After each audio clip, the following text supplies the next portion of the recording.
শ্রেণীকক্ষ নয়, যেন স্টোর রুম। একদিকে গাদাগাদি করে রাখা চেয়ার টেবিল ও বিভিন্ন আসবাবপত্র, পাশেই চলছে ক্লাস।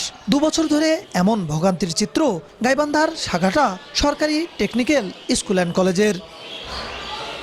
2018 সালের 20 ফেব্রুয়ারি 150 শতাংশ জমির উপর ভবন নির্মাণের কাজ শুরু হয়। 1.5 বছরের মধ্যে হস্তান্তরের কথা থাকলেও 7 বছরে শেষ হয়েছে মাত্র 2 তলার কাজ।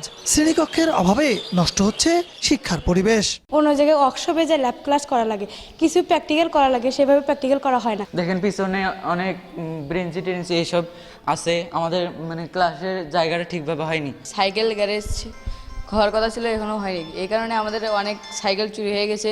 যেখানে আমাদের 5 তলায় সম্পূর্ণ প্রতিষ্ঠান চালানোর কথা, এখন 2 তলার মধ্যে আমাদের 5 তলার কাজ সম্পূর্ণ করতে হচ্ছে। এদের পর্যাপ্ত সিকিউরিটির ব্যবস্থা থাকা দরকার, যার কারণে আমাদের বাউন্ডারিটা খুবই প্রয়োজন। আমাদের একাডেমিক কার্যক্রম ব্যাহত হচ্ছে। সব কার্যক্রমই চলছে, একটু কষ্ট হচ্ছে আমাদেরকে।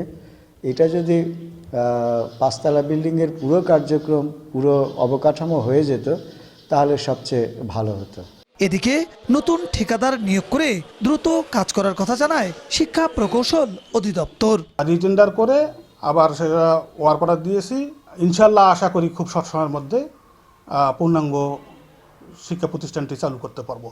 প্রায় 15.5 কোটি টাকা ভবন নির্মাণের বাজেট থাকলেও কাজ শেষের আগেই পুরনো ঠিকাদারকে 10,40,00,000 টাকা পরিশোধ করে কর্তৃপক্ষ। সময় ক্ষেপণের কারণে যা পরে বাতিল করে দেয়া হয়। নতুন করে ফের 9,18,00,000 টাকায় কাজ শেষ করার উদ্যোগ নিয়েছে শিক্ষা প্রকৌশল অধিদপ্তর। বিপ্লব ইসলাম, সময় সংবাদ, গাইবান্ধা।